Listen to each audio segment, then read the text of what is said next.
Hello, welcome back to your fourth video in your sourdough journey. This video is going to be focusing on shaping your loaf.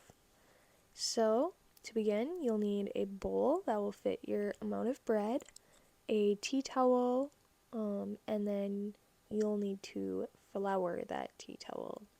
You can also use a banneton. A lot of people use those, but it's not necessary.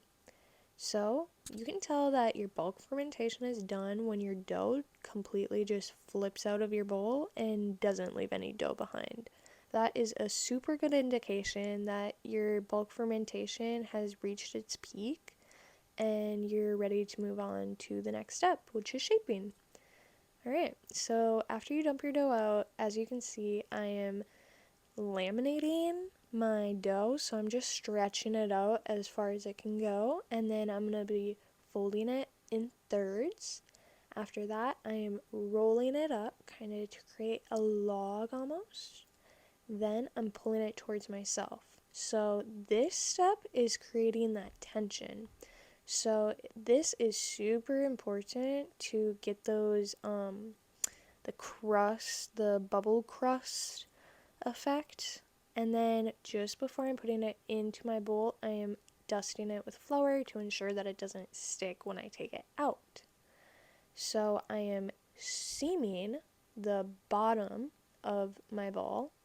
First, I'm going to be flouring the outside just to really ensure that it won't be sticking to that towel the following morning. And then I am stitching up with my fingers, just grabbing the ends of that dough. And then I'm going to take some more flour and I'm going to dust it over just to ensure that everything sticks to one another and holds its shape. And then I'm going to cover it up with that towel. And this loaf specifically is going to go into the fridge overnight, about like 12 hours. So here's another example, just with the whole wheat dough.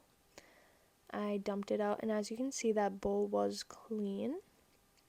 Now I'm dusting the board with some extra flour, laminating this. You can see that this dough isn't as elastic as the last one. I believe that has something to do with the whole wheat, but I'm not positive on that one, so we'll see. And the process is going to be the same. I'm going to be putting it into thirds, and then I'm going to be rolling it up into a log. And it's okay if it's not perfect. As you can see, this is not perfect thirds. It's a-okay. Just go along with the process. Sourdough is extremely resilient. A lot of people talk about how people overcomplicate sourdough baking, and I can agree. Sourdough is resilient, and it doesn't need to be complicated. So then I'm going to be building that tension, just taking my hands, pulling it towards myself, and then just really doing that for a little bit until I can see that no breaks are happening and those air bubbles are getting really tight. So then I'm going to flip it over and do the same thing as before, kind of seam it up.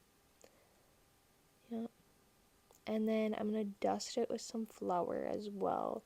And the flour, while it also helps the towel not stick, I have observed that it's also helped the bread hold its shape. Alright, so then this one's going to be covered up and it's going to go in the fridge for about 8 to 12 hours or overnight.